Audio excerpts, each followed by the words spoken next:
Baby, didn't Blackish serve it to us this week? Woo, wee. So I just got to finish watching Blackish. I've never watched Blackish before. I've never watched one episode. I think I probably watched bits and pieces. Personally, I'm not a big fan of sitcoms. Period. I don't watch sitcoms like that. It has to be something real. The only sitcom I think I watched was probably like, I think it was.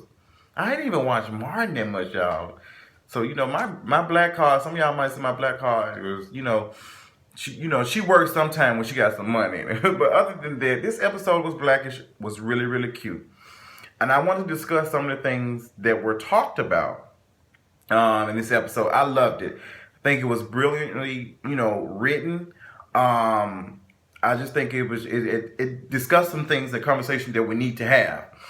That there's just not one conversation, there's just not one narrative, that people actually think differently, and that we have to kind of respect people's opinions. That when people have opinions about certain things, with issues like this, all sides need to be heard. This is the only way we can truly fight the things that are going on.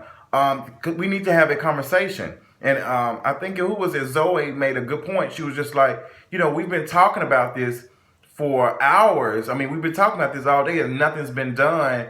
We just all upset. And she said, I don't know what to do. And that's exactly how I feel, and I'm like her. I don't go march and I don't do a lot of things, and I'm not fighting the good fight of the mayonnaise click and shit on Twitter and all this. Let me just stop being. It's stuff like I'm just being funny. No offense to anybody. That's just how I am. But it's just these type of conversations we need to have. And I'm not one of those people to do all of that.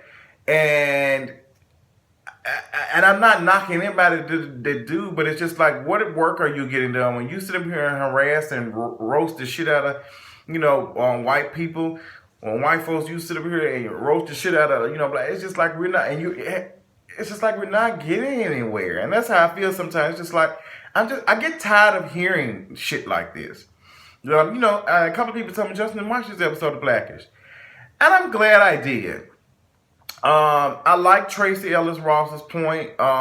She was trying to protect her children as a mother. Mothers are very close to their children. I don't care what nobody say. It's just like some type of connection. It's just some type of connection that is maybe nature, but mothers. I mean, you grow inside your mother. Well, some of us. I don't know, but it's 2016. Man, no telling where somebody being grown now, but you're gonna have this connection. So her mother wants to protect her children. And she was just like, I don't want them to see too much. And she was giving me Kim Fields tease. She said, I don't want them to see too much and not have no hope. The episode was called Hope. And, how do we do this? How do we have this conversation with our young kids? Let them be aware, but at the same time, let them still prosper and just be, still be like children. And that's a little bit I can respect Kim Fields a little bit, when she wants to protect her children. But, the world's not that safe. And I'm just going to be honest with you. I love the fact that they talk about the fact when Dre was saying 24-hour news. We have 24-hour news, 24-hour social media. So it's always in your face. It's always in your face. It's always. And, it's just so much going on. It will seriously depress you. All this stuff going on, I promise you, if you were to, and that's probably why the people who are very intelligent sometimes go insane, because if you actually think about all the chances that we have of dying and all the problems in the world, it's depressing. And me being a blogger and stuff, I have to take these issues and all the things that's going on, funny, depressing, sad, entertaining, and I have to regurgitate it in my, in my voice, to entertain people and just be myself. And sometimes it's overwhelming even for me. Even for me, it's overwhelming because I'm just like, I don't want to know of all these problems that's going on. Am I a bad person for not wanting to know all these things? Because I want to still believe that we can, become better people and we can do good. And I don't know. And you know, I just want to have this conversation because, and I love the fact that Dre's father, I think that was his father, and grandfather, Lawrence Fishburne, his character, you know, showed that, oh, don't trust them, they out here to get us. And you know, what's her name? I can't think of the woman's name. She, you know, I love her. How she was just, you know, very, I don't trust them, I don't trust them.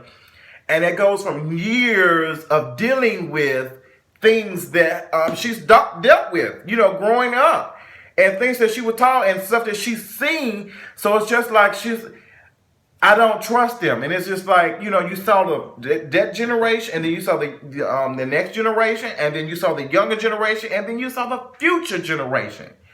Amazing. I'm gonna tell y'all one thing, Miss Diane Johnson, that little girl. Baby, she can act her ass off. Baby, I hope and pray. Well, you know what? When I looked at her Twitter account, it's ran by her parents. I feel like she got in my spirit. I feel like she got some good parents raising her, and they making sure she doing what she got to do, honey. Because, baby, that girl can act. She was about, and I'm just going to be honest, honey, the whole cast, Tracy Ellis Ross ain't, you know, she gives me that girlfriend's tease, you know, they're acting like, it's kind of monotone. It's like, I can tell that you're reading the line. I've never really been a fan too much of Anthony Anderson, but he, you know, he did okay in this. Andre Johnson Jr. did a pretty good job. Guy acting for him did a really good job.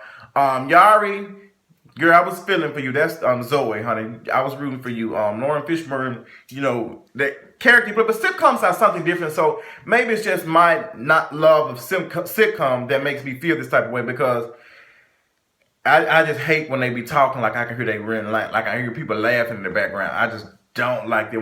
When I watch shows or movies and stuff, I like to be so inside of it that I feel like that it's real, like I'm inside of it. Like, have you ever watched a movie or something and feel like it's so real that you're actually in there watching it go on? I like stuff like that.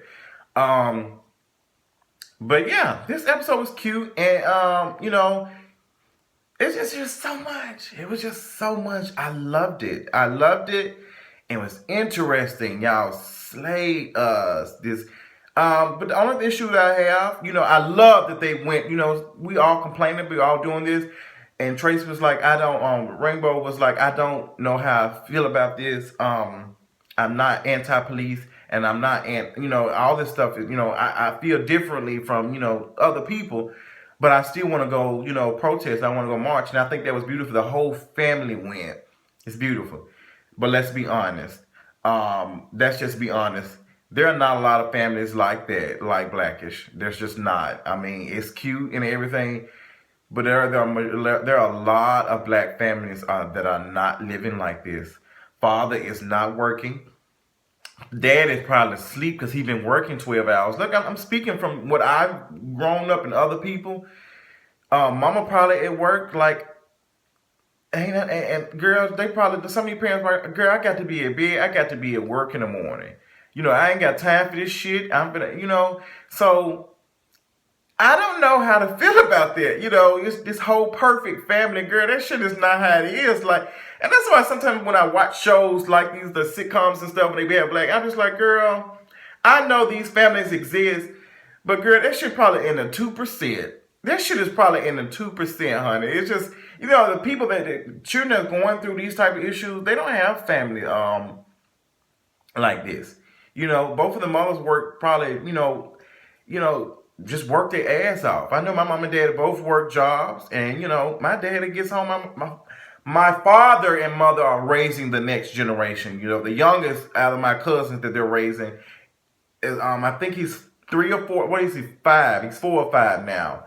And my father gets home at he's 60-something years. He's 62, and he gets home and he goes to bed like. And you know, it's just interesting to see, because it's just like, this is the perfect family. This shit ain't real. This shit is not real. This is not how these families be in real life. It probably some families like Blackish, like the Johnson family, but it's not a lot of stuff that we see. But I love that we had this conversation.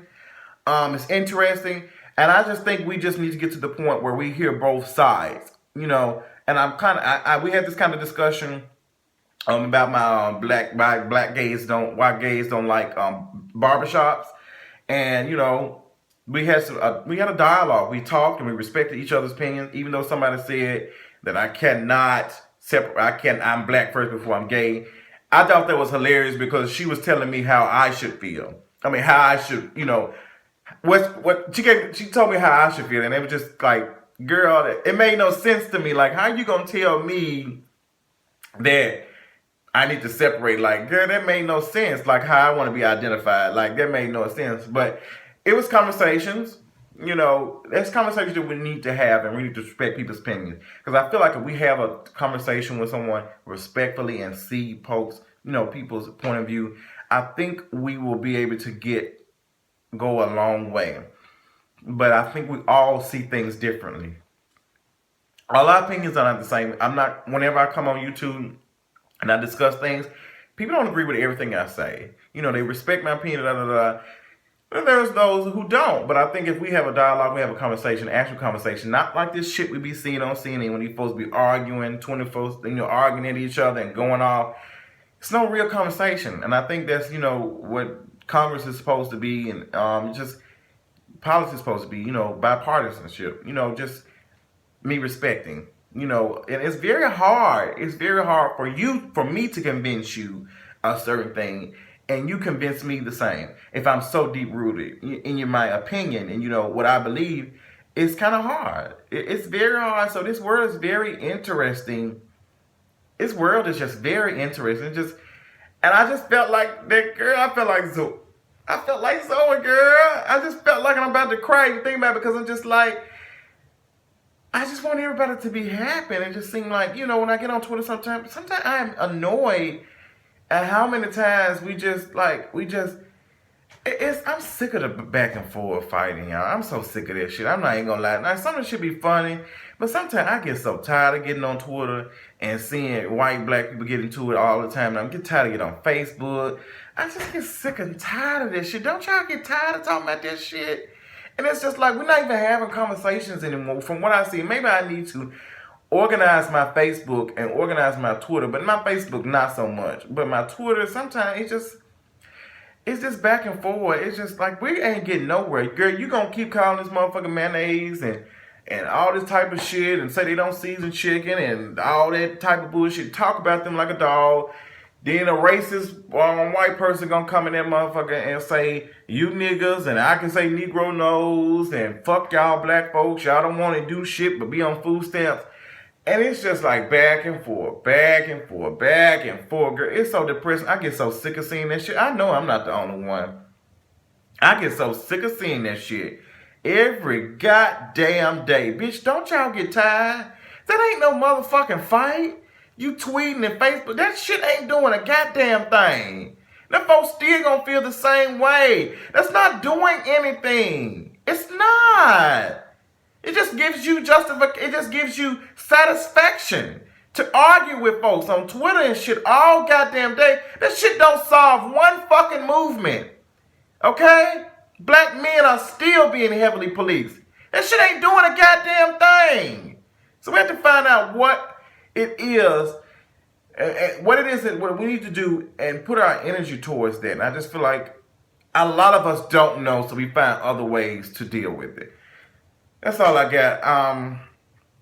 This Blackish episode was cute. I enjoyed it. Shout out to the writers and all that type of stuff. Y'all did this. It was really, really cute, and it was really informative. And I think this is something that all of us, should watch. This episode. Now, I can't promise y'all I'm going to watch every episode of Blackish, because to be honest, I watch too much TV, and I have to separate myself from it. But it was good to see something like this. But I can't watch too much of it, because, girl, y'all have me fucking depressed. Bitch, got reports coming out. You eat meat, you're going to die. You eat grass, you're going to probably die.